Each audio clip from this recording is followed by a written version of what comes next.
to know all the breaking news right here on Talk TV, 0344 499 1000.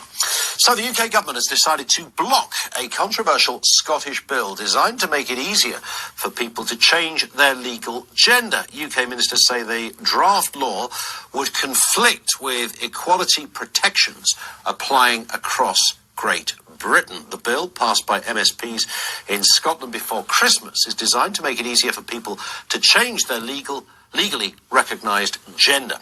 It's the first time a Scottish law has been blocked for affecting UK-wide law. Was it the right decision?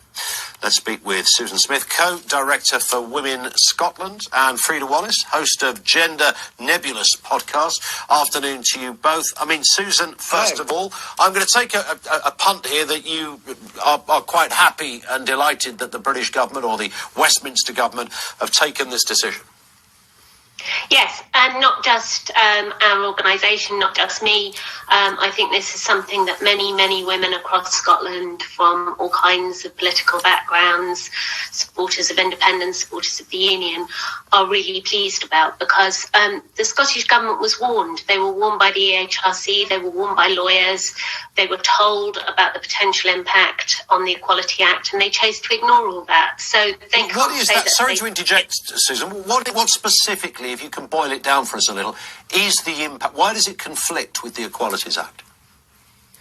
Well, what has been found in the recent judicial review that we brought was that a GRC changes a person's sex under the Equality Act. Now, what the Scottish Government have done is removed any form of process for obtaining one of those GRCs. They've opened it up to anybody. There are no checks, there are no balances, there's no third-party authorisation. They just have to self-declare that they have lived in an acquired gender, and there are no definitions for what living in an acquired gender are, for 3 months, and they will be granted a piece of paper. The Scottish Government estimate that there will be a tenfold increase, and many people feel that's a conservative increase. So that is going to have a massive impact on the operation of women's spaces and services, because it becomes much harder to apply restrictions on who can and cannot access those places. I'm quite sure that supporters are saying that the exceptions in the Equality Act remain, which is true, but a GRC also comes with Section 22, which gives people additional rights to privacy. It also makes tests for exclusion much harder. It means that they are automatically counted in data, so things like pay gap, things like the public sector equality duty, they become counted as women for purposes under that. And the simple fact of the matter is that there are only two sexes and people cannot change sex. And we are losing potentially the ability to count men and women as sex categories if we were to go down this path.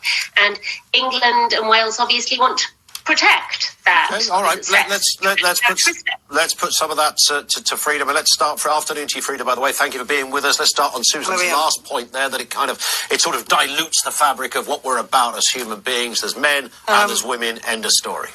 Well, that's a very authoritarian stance to start deciding what are men and what are women based on, I mean, you can't legislate for that. I don't have a GRC. I'm very welcome in women's spaces. The cis women I know welcome me into women's spaces because they know that I suffer the same misogyny as those women. You've been talking about misogyny and the police earlier.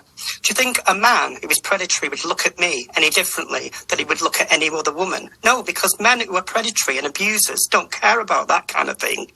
The thing is for me, because I don't have a GRC, and even if I did, it wouldn't make any difference. I identify to who no government can rubber stamp my identity. I already self-ID as the person I am. All that a GRC would do was allow me to get married or die in dignity, whichever comes first, to be honest. And it's probably going to be the latter. But, the whole thing is a nonsense, and it's built on fear stories. And a larger point to me is the Nicola Sturgeon. It feels to me like Scotland is in transition. Scotland is transitioning into an independent nation. And a lot of people in Whitehall are very fearful of that. So they'll use this trans topic and they'll push it into the media as a fear story. And there are a lot of people on board with it, because there are a lot of, like Helen Joyce and Maya Forstater, quite happy to let that happen, because they come from a very Puritan, authoritarian stance on what gender is. To me, they're like gender police. They want to define in a sort of absolutist way what gender is. It doesn't matter, really. I mean, what about the point that Susan was making there, that it could mean a huge increase in people suddenly deciding that, in this case, they are women? That was one of the points that Susan made. Ian, nobody suddenly decides that they are women. When I was 5 years old, I was telling my mum I wanted to be my sister. This isn't new to anybody if you're trans. The thing is with me, I came out when I was 17 years old. And due to social pressures, I went back in the closet. If I'd have had the option of being supported by the government, if I'd felt there was a climate of inclusion and that people were welcoming, I would have come out sooner. And I would hate for young people to feel like they can't express themselves. Nobody's saying you're going to go down a medical pathway. Nobody's saying children are going to go and, have any sort of... It's very difficult to legislate for that. But we have to trust that the parents of those children are on board with that. Okay, so Susan, do you really believe that suddenly lots of boys are going to suddenly at 16, young men, if you want to call them that, are suddenly going to start self-identifying as women, almost out of nowhere? Why would, as Frida said, if you are trans and you know that within you, a piece of paper is going to make you're not going to suddenly go, oh, right, now there's a piece of paper, now I'm a woman. That's not going to happen, is it? Well, yes, because it is happening. What we've seen is a 4,000% increase in young girls. Susan, it isn't happening.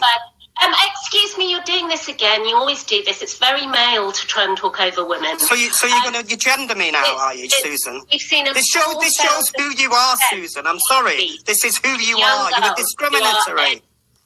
As boys. And this is about social contagion. It's about that age.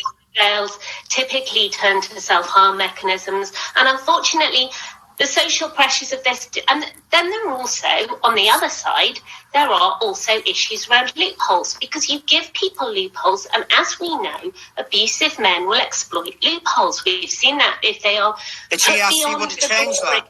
Like they are beyond the law, if they're in the police or social services or children's TV presenters, they will take advantage of that. And there is currently a rapist in multiple serial rapist in Scottish prison who has just announced that he is changing his name to a woman's name and he wants to be put in a women's prison.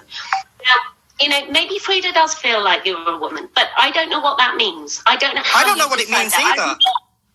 I'm not an authoritarian. I just believe in science and in sex. My sex is female, your sex is not, and we are different because of that. And you cannot expect... But are you, Susan, are you saying Frida can't live as a woman, then? Sorry? Whatever the biological background of an individual, whether it's Frida or anybody else, you can choose to live as the opposite sex. We're not North Korea, right? You can choose to do that, and I'm assuming you don't have a problem with that, Susan. And say you're a puppy. She doesn't have a problem with that. But you are one. I don't care how somebody chooses to present themselves. I don't care what they wear. I don't care if they wear lipstick and high heels and a dress. That is entirely up to them. But the reason sex in law is because there are biological differences between men and women, and these biological differences affect outcomes in life. They can be linked to pregnancy, they can be linked to health conditions, they are even linked to how we have, how we devise crash test dummies. Sex matters in life, so it should matter in law, and trying to take that out is important. And that's why I think the UK government have looked at this and said this interferes with the operation of equality law within the UK. Now, we are still part of the UK. Section 35 was at the heart of the Scotland Act. It is an instrument of that Scotland Act. It was voted for by the SNP. It has always been there because some issues of law are devolved and some of them... Okay. All right. Frida, can I give you a final response on this? Because Susan said quite a lot there that I'm sure you would like to answer. Yeah, she said a lot that was quite misogynistic about high heels and dresses. I mean, I might be wearing a dress now. You know, you know what? I work for the ambulance service. I wear a uniform most of my time. These are just stupid points she's making. And what about crash test dummies? We know that misogyny exists in the culture, but it's not because of trans women. It's because of systemic misogyny. No, it's because of sex. It's because of sex. But I'm not denying sex. Sex. Susan, stop being belligerent. This is not about, I'm not denying sex. I'm saying that for me to exist, you're saying I'm a woman. Well, if I am a woman or not, it's not for me to decide. You know, I don't walk into rooms and go, I am a woman. People respect me. If I went into it, say if I was out one night and I went to a toilet, and I went to the male toilet, and Ian was there, how would he feel if he saw me? He was stood at a urinal. He'd feel very uncomfortable. Think women feel when they see you? Because women recognise your sex. I'm very They don't mind. They don't see me. They don't see me. We see them. No, you don't. None of the women I know in my social life will agree with you. Susan, can I just ask you on that point? Sorry to finish on this point, but are you saying you think Frida should be using the male loos and not the female loos? Yeah, or a third space. Wouldn't that be a bit strange? I don't think Frida or anybody. I actually now am at the point where nobody who is not female, those people should not be in female spaces. If you want to campaign for third spaces, do that. No, but I mean, Frida said people don't even have to have gone down a medical transition route. I mean, what we're talking about is fully intact men coming into women's spaces, and for a lot of women, vulnerable women and minority women, Muslim women, they cannot be in those spaces. All right, listen, I have to step in there for no other reason than time. Frida, I'm sorry I couldn't give you a final response on that, but I think both arguments were well heard. Thank you to Frida, thank you to Susan. 0344 499 1000.